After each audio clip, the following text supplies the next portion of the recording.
What up, guys? Good morning, Wednesday, December 12th. This will be my update for the day. We have a handful of Q's posts to roll through from yesterday, and then I have some articles that I want to share with you guys to talk about. First of all, before we get started, shout out to a sponsor of this channel, and Rugged Reserves. They have their survival tactical flashlight on sale for the holidays. Never waste money on batteries again because this is a solar-powered flashlight. And it's not only a flashlight, it has a USB charger in it as well. So you can charge your phone with solar power. Then it's got some other neat functions, a rope cutter, compass, window smasher. It's just a neat tactical device that you can use in many different situations. Great gift for the holidays. There'll be a link in the description down below to go check it out. Now let's get into Q's post. We're going to begin with post 2583 that came our way about noon yesterday. Q linking us an article from ABC News saying, think Graham-Kavanaugh exchange. So let's take a look at that article. It says, civilians could serve on military tribunals.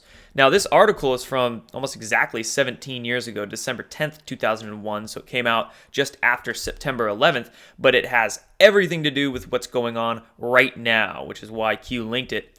And Q said, think Graham-Kavanaugh exchange, because, of course, during Kavanaugh's confirmation hearings recently, Lindsey Graham was asking him if he knew about the law of armed conflict. And Lindsey Graham literally said, if an American citizen is collaborating with the enemy, they could be tried as enemy combatants. Military tribunals. There you go. Next post, Q talking about impeachment, linking us this article from Fox News saying regarding number 5, let's take a look at it. And this number 5 on this article says, as for impeachment, NDAs involving private matters occurring before the president was even a candidate and completely unrelated to his office cannot legitimately trigger the Constitution's impeachment clause. So all of this impeachment talk for President Trump means nothing in the fake news media. Q also saying impeachment requires 2/3 of the vote by the Senate. Another reason why the Senate was the target. So President Trump is being insulated from all of that impeachment nonsense. Q saying, what are the odds of that? You are watching fake news, fake politicians, fake everything try to destroy America. Next post, false flag, French government behind terrorist attack, an attempt to change the news cycle. Q asking, how do you quell a growing protest against you? And this Hannity article that they linked says, manhunt, suspect in Strasbourg shooting identified was on the terror watch list. So there was a shooting that happened in France yesterday and completely looked like a false flag. That is the context that we're getting from Q. Notice a pattern. Every time that governments around the world, here in America, Europe, the deep state entrenchment needs to change the news cycle and needs to bring their agenda to fruition. Boom, false flag attack with all these yellow vest protests going on in France. How convenient. Make a mass shooting occur, and then they can bring a lot more military in to quell the uprising. Plain as day. Notice a pattern? Absolutely. Next post, Q linking us a tweet saying, what a coincidence. And this tweet is from this account sharing the video of Sarah Carter on Sean Hannity last night.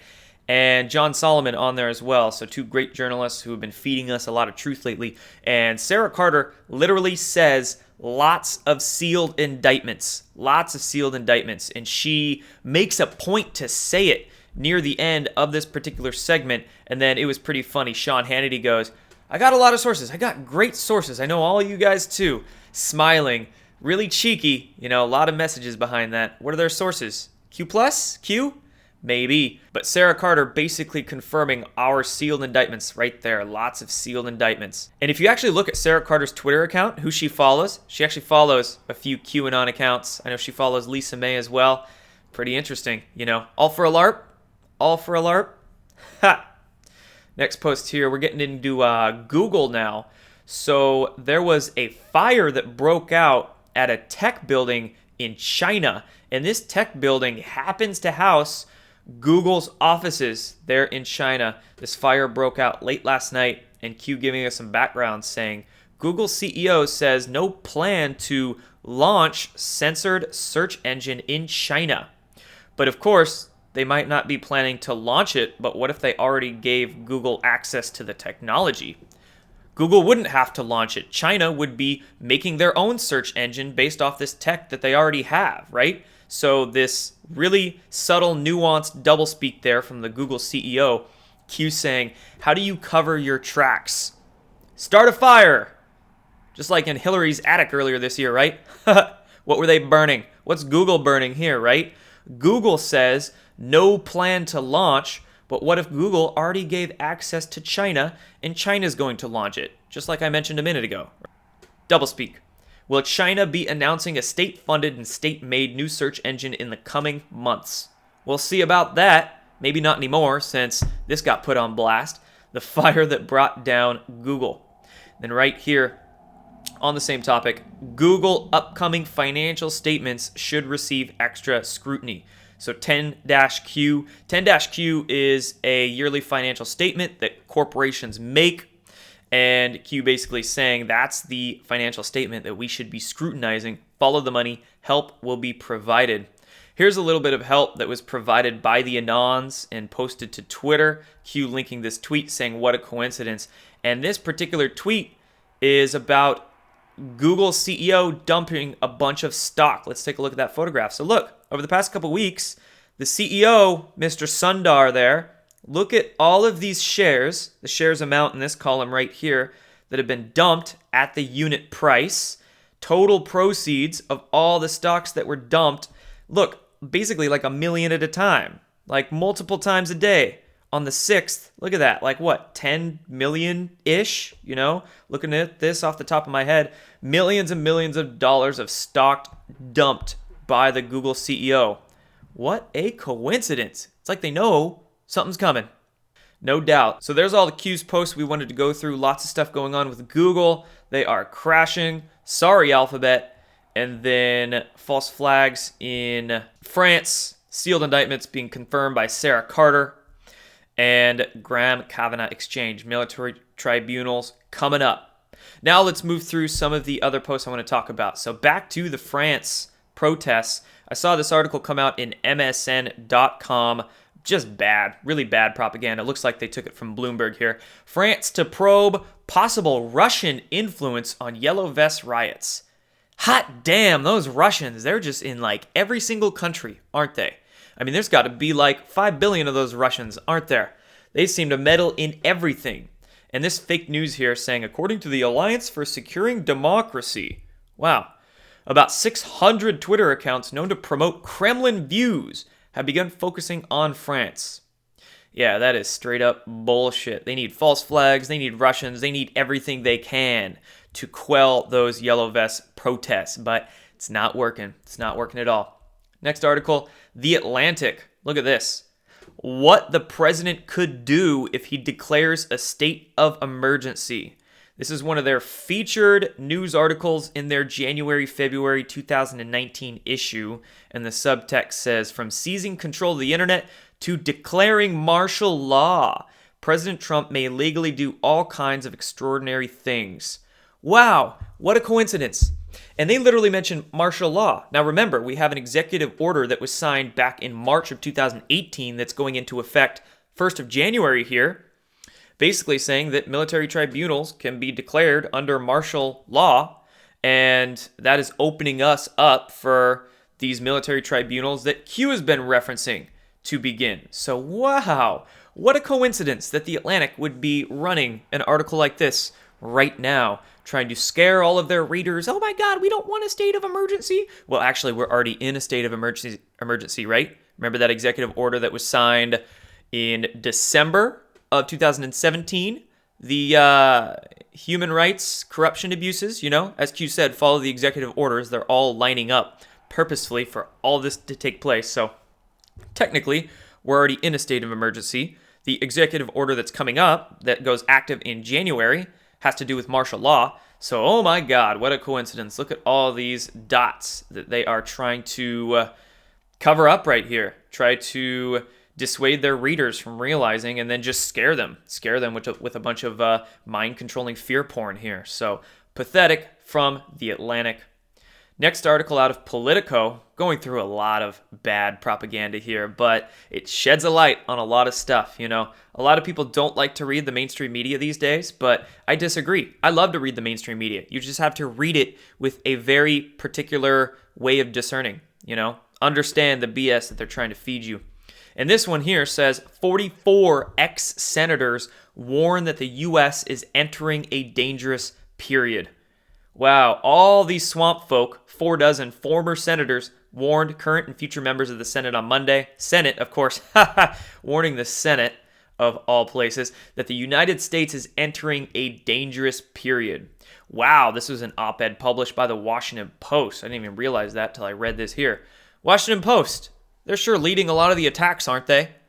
Who funded them? Who bought them? Amazon in 2013, off of a $600 million contract by who other than the CIA? Wow, no wonder. Op-ed published by WAPO and 4 ex-senators warning that the U.S. is entering a dangerous period. I think a lot of these ex-senators might very well have some sealed indictments with their names on it. Those who scream the loudest have the most to hide, right? There we go. Next article, 12 Israelis suspected of child sex trafficking as Colombia busts up ring. Daily Caller putting out a doozy here. Colombian authorities arrested 6 Israelis and 2 Colombian nationals in connection with a child sex trafficking ring they suspect was run by 12 Israelis. Again, this goes to note, you can't really blanket label nations as being good or bad. There's a lot of people out there that love Israel. There's a lot of people out there that hate Israel, but it's not all good. It's not all bad, just like America. There's deep state here in America. There's definitely deep state there in Israel. And that's why Q said, save Israel for last. I'm sure for many different reasons we won't get into here. But a lot of swamp getting cleaned up in Israel. This is very good. I'm more than happy for Israel to get the corruption out of that country and make Israel great again. Mega, make Israel great again.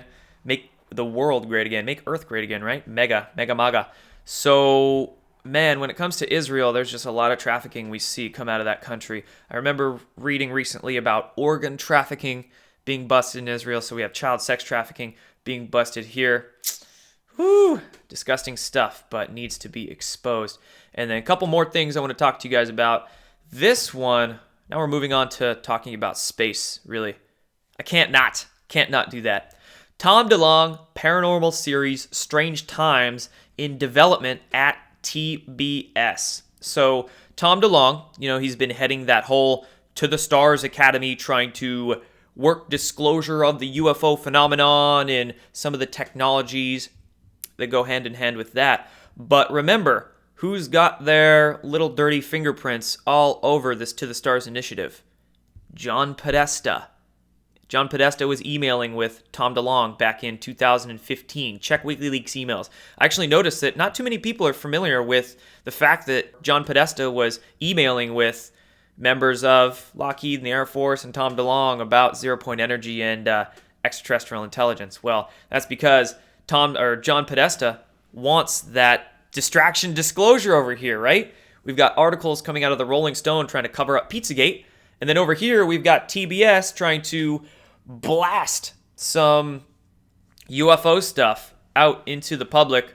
Well, that's because John Podesta wants to cover up his crimes. Harry Reid also involved in this To the Stars initiative. Rob Bigelow, just a lot of questionable connections. So no doubt that they're trying to ramp up and push as much of this partial disclosure, limited hangout disclosure into the public as possible, and really muddy the waters with UFO disclosure, give us a bit of truth and a bunch of misinformation on that, and then they want to brush a lot of their crimes against humanity under the rug. So that's what I'm seeing with this. And then last article, still on the topic of space. This just made me laugh, and it was kind of sad to see. Stephen Curry says the U.S. never landed on the moon. NASA cries foul. Now, this is an example of those really, really ridiculous conspiracy psyops, we could call them.